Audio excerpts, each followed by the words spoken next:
সবাই মিলা জোরে করে বলেন সুবহানাল্লাহ। কত সুন্দর শোনা গেছে না?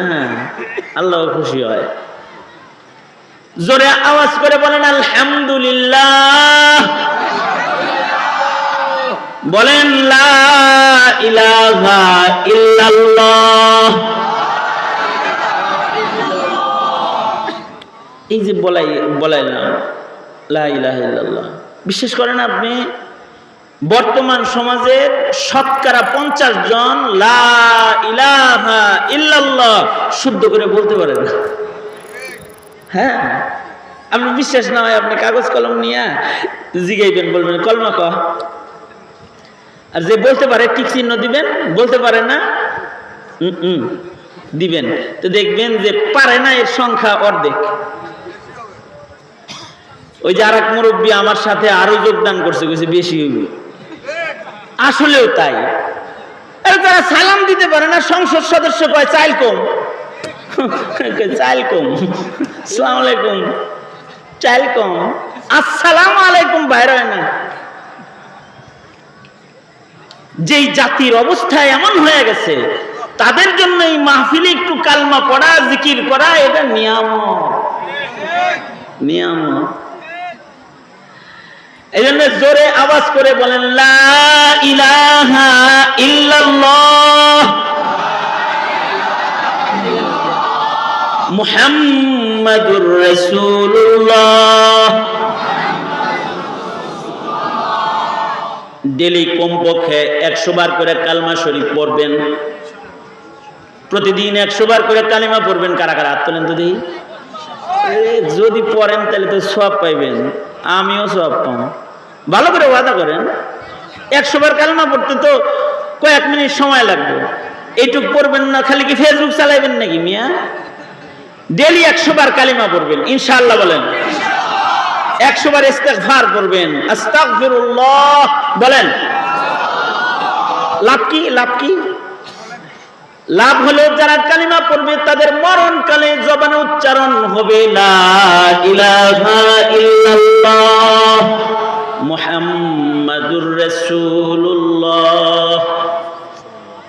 যাদের মৃত্যুর সময় কালিমা উচ্চারণ হয়, আল্লাহর রাসূল বলেন মান কানা আখিরু কালামিহি লা ইলাহা ইল্লাল্লাহ ফাদাখালাল জান্নাহ। আল্লাহর রাসূল বলেন যাদের মরণকালে মুখে বাইর হয় লা ইলাহা ইল্লাল্লাহ, তাদের মত তাদের জন্য আল্লাহর জান্নাতের দরজা হয়ে যায়। মরণটা যদি জান্নাতের দরজা হয়, ভালো না? মরণ যাদের জান্নাতের দরজা হবে তারা হলো সফল। আর যদি মরণকালে কারোর আল্লাহ তাআলার নাম জবানে বের না হয়, তাহলে মরণ দরজা দিয়ে অনেকে কবরে দোজখে চলে যায়।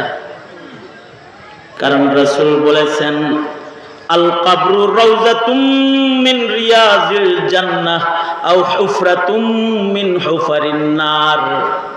আল্লাহর রাসূল বলেন কারোর কবর হবে দোজখের খণ্ড, আর কারোর কবর হবে আল্লাহর জান্নাতের বাগান। এইটা হৃদয়ে ঈমান রাখতে হইব। কারণ আপনার আমার কি আছে? আপনার আমার এই জামাটা আপনার আমার না, মাথার টুপিটা আপনার আমার না, হাতের ঘড়িটা আপনার আমার না, উঙ্গুলির আংটিটা আপনার আমার না, পকেটের কলম টাকা কিচ্ছু আপনার না। আপনি তো খালি। এখন রূহ বাইর হবে আর সব কিছু আপনার থেকে আলাদা, কিছুই নাই, খালি হাত। না জমিদারি, না নেতৃত্ব, না কর্তৃত্ব, না শান শওকত, কিচ্ছু তো কবরে যাইতেছে না। কুলুনা রব্বানা হাব লানা মিন আজওয়াজিনা ওয়া যুররিয়াতিনা কুররাতা আ'য়ুন ওয়াজআলনা লিল মুত্তাকিনা ইমামা। وقال النبي صلى الله عليه وسلم إذا مات الإنسان انقطع عنه عمله إلا من ثلاث إلا من صدقة جارية أو علم ينتفع به أو ولد صالح يدعو له أو كما قال عليه الصلاة والسلام اللهم صل على محمد وعلى آل محمد كما صليت على إبراهيم وعلى آل إبراهيم إنك حميد مجيد اللهم بارك على محمد وعلى آل محمد كما باركت على إبراهيم وعلى آل إبراهيم إنك حميد مجيد পলাশবাড়ি জগৎপুর কবরস্থান মদিনাতুল উলুম মাদ্রাসার উদ্যোগে আয়োজিত বার্ষিক মহতী ওয়াজ মাহফিল 2026 সম্মেলনের মোহতারাম সদর, মোহতারাম সভাপতি, উপস্থিত হযরত বুজুর্গ উলামায়ে কেরাম, সম্মুখপানে সমবেত দিন প্রিয়, ইসলাম প্রিয়, দিনদার, ইমানদার মুমিন মুসলমান ভাইয়েরা, আল্লাহর দরবারে শুকর, আল্লাহ তাআলা মাদ্রাসার বার্ষিক মাহফিলে উলামাদের সোহবতে জান্নাতের বাগানে আমাদেরকে আল্লাহ তাআলা আসার বসার তৌফিক দান করেছেন। কালিমাতুশ শুকর পড়ি, শুকরিয়া আদায় করি, জবান খুলে ভক্তি ভরে সমস্বরে আওয়াজ করে সকলে মিলে বলুন আলহামদুলিল্লাহ। তোমরা জুতা খুইলা বসো, জুতা খুইলা ভালো করে ওয়াজ শোনার নিয়ত করে বসো। জুতা পায়ে দিয়েই রাখছে, মানে দৌড় যেন দিতে আর একটা। হ্যাঁ, এইবার হয়েছে। একেবারে দোয়া করে তারপরে উঠবা, নিয়ত করে আল্লাহ, ঠিক না? এর পূর্বেও বারবার এই মাদ্রাসার মাহফিলে আসা হয়েছে। তখন একজন মানুষ ওই গেটে আমাকে ইস্তেকবাল দিত, হাফিজ মাওলানা মুফতি তাজুল ইসলাম রহমতুল্লাহ আলাইহি, যিনি এই মাদ্রাসার মুহতামিম ছিলেন। এই এলাকাবাসীর হৃদয়ে তার অবস্থানটা কত বড়, এটা তার মৃত্যুর পরে আরো সুস্পষ্ট হয়েছে। যখন তার কবর শহরের বাসার পাশের কোনো কবরস্থানে দেওয়ার জন্য ফ্যামিলির লোকেরা সিদ্ধান্ত নিয়েছিল, কিন্তু এই এলাকার মানুষ তাকে শহরে থাকতে দেয় নাই। নিজেদের কাছে আনার জন্য নিজেদের মাদ্রাসায় কবরের জায়গা ঠিক করে এ পর্যন্ত এনে নিজেদের কাছে রেখে দিছে। এই যে একজন আলেমের প্রতি এলাকাবাসীর ভালোবাসা, মোহাব্বত, মাদ্রাসার আঙিনায় তার দাফনটা, এটা একটা অনেক বড় এক দৃষ্টান্ত। আজকেও এই গেট দিয়ে যখন ঢুকলাম, আমি যখন গাড়ি থেকে নামি তখন আমার মনে হইতেছিল তাজুল ভাইয়ের কবর তো গেটের কাছেই, তিনি যদি জীবিত থাকতেন তিনি গেটের কাছে থাকতেন। আজকেও তিনি কেমন যেন কবরের কাছ থেকে গেটের কাছে দাঁড়িয়ে ইস্তেকবাল দিতেছেন। আমাকে জিজ্ঞেস করল মাওলানা সোহাইব যে জিয়ারত কখন করবেন? আমি বললাম জিয়ারত এখনই তো উনি অপেক্ষায় আছে গেটের কাছে, জিয়ারত আগে, এরপরে ভেতরে যাব। মোহাব্বতের এই মানুষটা নাই। 2-3 দিন 4 দিন আগের থেকেই আমার সফর যদি দিনাজপুরে হইতো তাহলে তার প্রস্তুতি থাকতো। যে আমি সকালের নাস্তা কি করব, রাতের খাবার কি খাবো, দুপুরে কয়টার সময় ঘুম থেকে উঠা খানা খাবো, কি খাবো, এই এক পেরেশানি ওনার ভেতরে কাজ করত সপ্তাহখানেক। এবং এই দিনাজপুরে দাওরায়ে হাদিস মাদ্রাসাগুলোতেও আমার ঘুমানোর সুযোগ হইতো না।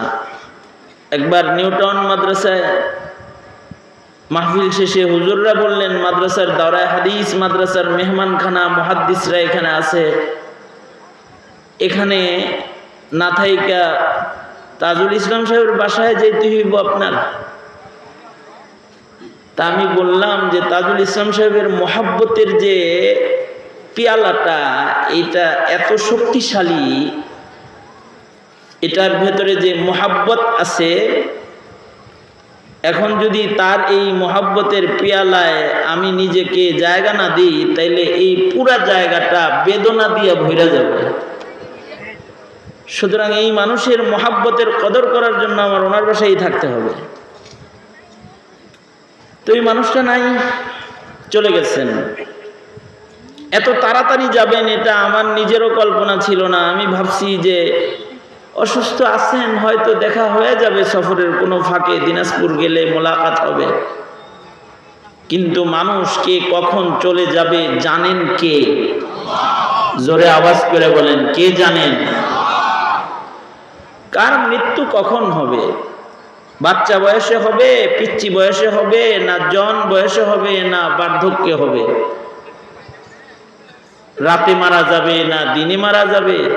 কোন জায়গায়, কোথায়, কে কখন মারা যাবে, এটা একমাত্র এর ইলম আছে একজনের কাছে, তিনি হলেন রব্বুল আলামিন, আল্লাহ তাবারক ওয়া তাআলা। মানুষ যেহেতু দুনিয়াতে বেশি দিন থাকে না, একটা মুসাফিরখানায় আসে, কিছুদিন থাকে, তারপরে চলে যায়। কিন্তু মানুষের ঔরসে মানুষ থেকে যায়। মানুষের ঔরসি পৃথিবী আবার নতুন মানুষ দিয়া আবাদ হয়। আল্লাহর সৃষ্টির শ্রেষ্ঠ হইল মানুষ। একদল চলে যায়, নতুন আর দল আইসা যায়। আশ্চর্য হলো যে মানুষগুলা চলে যায়, ওই মানুষগুলার মধ্যে তারা ভাগ্যবান মানুষ, যারা তাদের নসলের মধ্যে ভালো মানুষ জমিনে রাইখা যায়।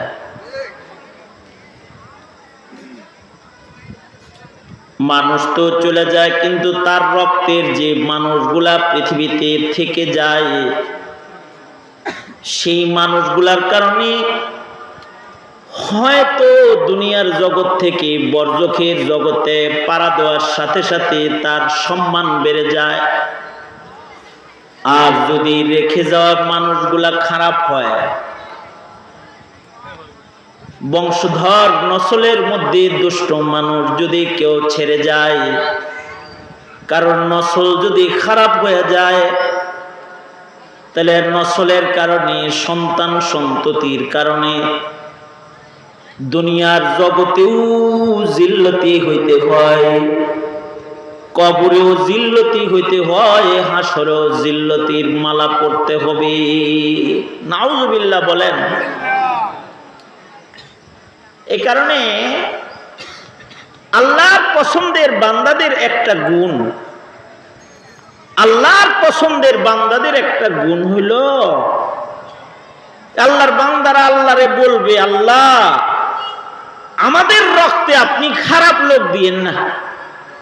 এই দোয়া করাটা এটা এত বড় একটা গুণ, যদি এই দোয়া কেউ করে তো আল্লাহ পাক তাকে খাস বান্দা হিসেবে গণনা করে।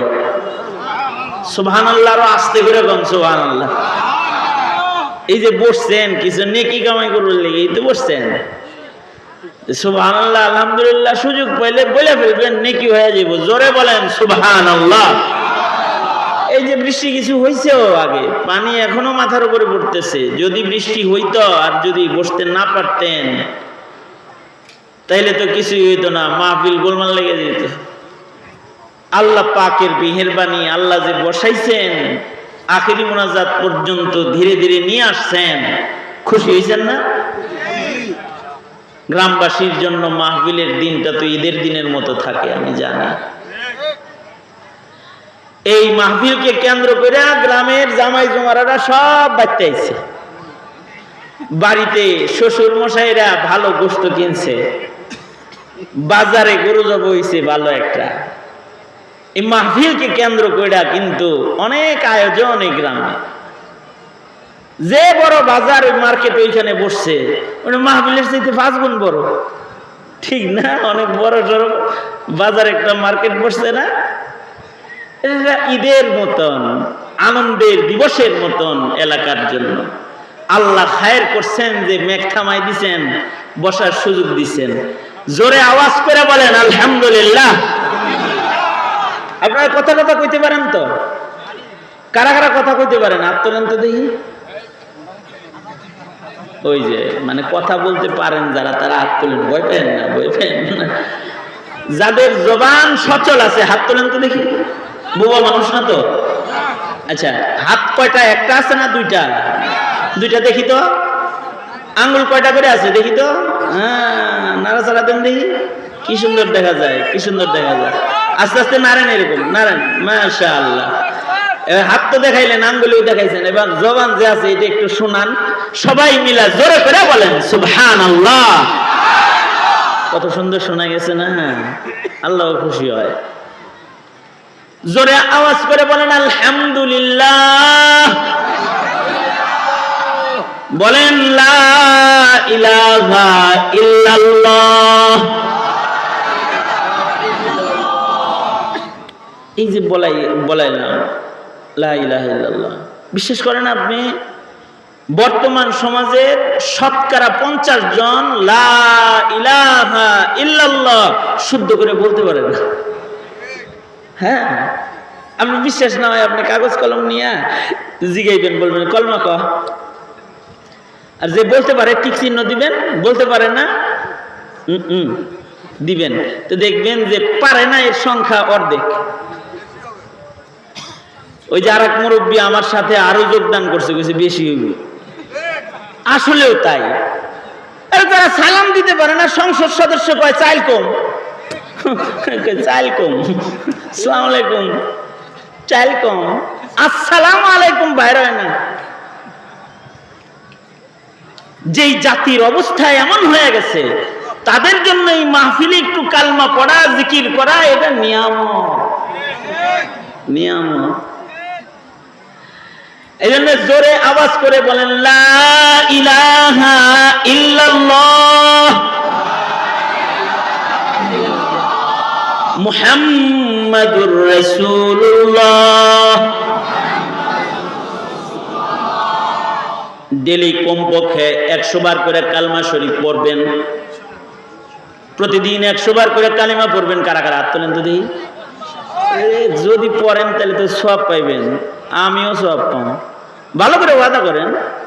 100 বার কালিমা পড়তে তো কয়েক মিনিট সময় লাগবে। এইটুকু পড়বেন না, খালি কি ফেসবুক চালাইবেন নাকি মিয়া? ডেলি 100 বার কালিমা পড়বেন ইনশাআল্লাহ। বলেন 100 বার ইস্তেগফার করবেন, আস্তাগফিরুল্লাহ বলেন। লাভ কি? লাভ কি? লাভ হলো যারা কালিমা পড়বে তাদের মরণকালে জবানে উচ্চারণ হবে লা ইলাহা ইল্লাল্লাহ মুহাম্মাদুর রাসূলুল্লাহ। যাদের মৃত্যুর সময় কালিমা উচ্চারণ হয়, আল্লাহর রাসূল বলেন মান কানা আখিরু কালামিহি লা ইলাহা ইল্লাল্লাহ ফাদাখালাল জান্নাহ। আল্লাহর রাসূল বলেন যাদের মরণকালে মুখে বাইর হয় লা ইলাহা ইল্লাল্লাহ, তাদের মত তাদের জন্য আল্লাহর জান্নাতের দরজা হয়ে যায়। মরণটা যদি জান্নাতের দরজা হয়, ভালো না? মরণ যাদের জান্নাতের দরজা হবে তারা হলো সফল। আর যদি মরণকালে কারণ আল্লাহ তাআলার নাম জবানে বের না হয়, তাহলে মরণ দরজা দিয়ে অনেকে কবরে দোজখে চলে যায়।